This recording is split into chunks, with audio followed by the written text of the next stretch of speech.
질의에 앞서서 자료 요구를 좀 하도록 하겠습니다. 네. 방첩사 여인영 사령관이 정성호 1처장한테 지시를 할 당시에 그 듣고 있던 중령이 메모를 한 것이 있습니다. 그 메모장을 주시기 바라고요. 또 최상목 부총리가 피의자 윤석열로부터 받은 메모, 또 조태열 외교부 장관이 또한 윤석열 피의자로부터 받은 메모를 각각 자료로 제출해 주시기 바랍니다. 질의 들어가도록 하겠습니다. 네. 법무부 차관 앞으로 좀 나와 주시죠.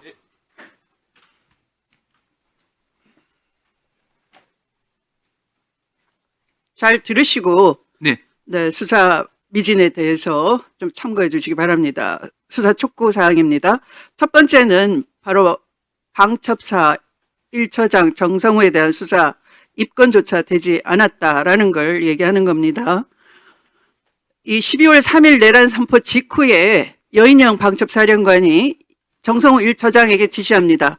선관위에 검찰과 국정원에서 올 거다.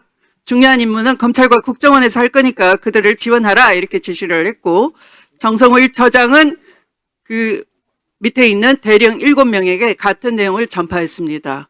그 당시에 이렇게 진술했다라고 명령을 수명을 받았던 대령 5명이 검찰과 경찰에 각각 일치하게 진술했습니다.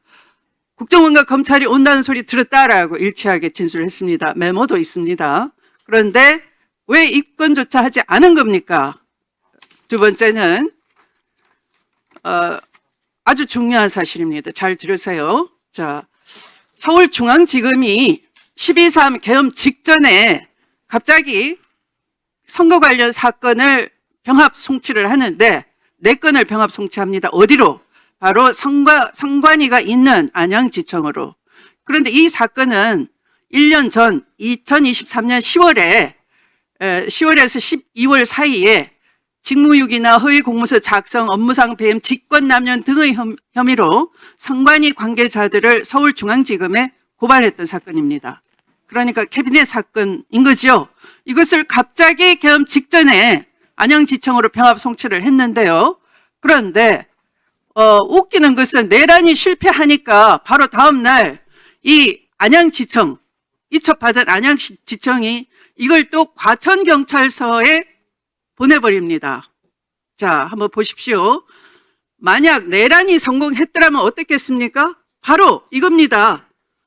이들이 바로 국정원과 검찰이 올 테니까 그들을 지원해 라는 여인영 방첩사령관의 정성호 처장한테 대한 지시가 이와 관련이 있다 이겁니다. 선관위로 나갔을 그 검찰은 안양지청의 부정선거 수사 요원들이었을 거다라는 겁니다. 이 관련성 철저하게 수사해야 됩니다. 세 번째는 검찰이 김용현 전 국방부 장관 수사 전에 사전 조율한 정황이 확인되고 있습니다. 검찰 특수본이 출범한 12월 6일 밤, 오늘 심우정 검찰총장이 무슨 사유인지 안 나왔습니다. 이 중대한 국면에 김선호 국방차관에게 연락을 해서 김용현이 연락 안 된다라고 하고 차관이 국방부 군사보좌관을 통해서 심우정 총장하고 김용현이 통화되도록 했고, 심우정 총장은 김용현 연락처를 담당 부장검사에게 전달했습니다.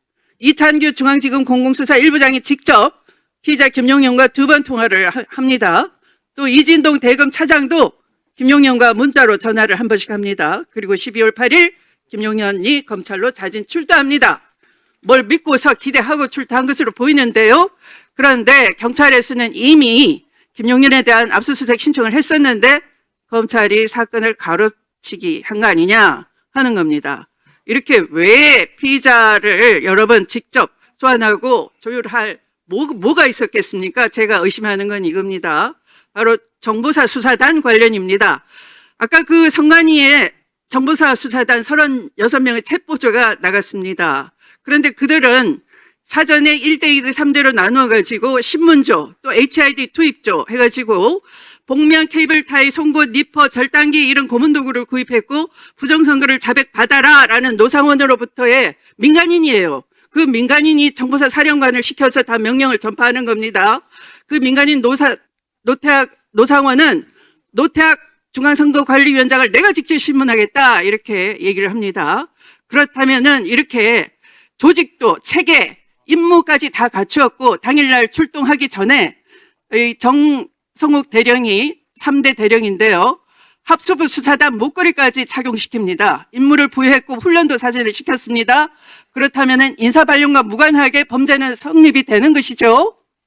어떤 범죄? 계엄사령부 직제에 의하면은 계엄법에 의하면 계엄사령부 직제를 만들려면 대통령령에 의거해야 되는 겁니다. 그런데 민간인을 통해서 정보사의 불법 군사 조직을 만든 것은 그래서 그것을 계엄사 합수부 시간 주시기 바랍니다. 네. 계엄사 합수부의 수사단으로 배속을 시킨 것은 인사발령과 무관하게 이미 조직범죄 성립이 완성된 거 아닙니까? 공소장 앞뒤가 모순이 되는 거예요. A, B, C, D조 다 임무할당 해놓고 연속까지 다 시켰는데 인사발령이 없었다라는 이유로 이것을 공소장에서는 범죄 성립이 안 된다 이렇게 적시를 했습니다. 이렇게 허술한 공소장 나 보다 처음 봤습니다. 이렇게 수사 축소, 김용현에 대해서 수사 축소한 것 바로 의도적이지 않습니까? 앞에 이런 거 다 사전 조율한 거 아닙니까? 네, 위원님께서 말씀하신 내용을 참고해서 충실한 수사가 될 수 있도록 챙겨 보도록 하겠습니다. 네, 다시 살펴보시기 바랍니다. 네, 수고하셨습니다. 조진희 의원님 질의해 주십시오.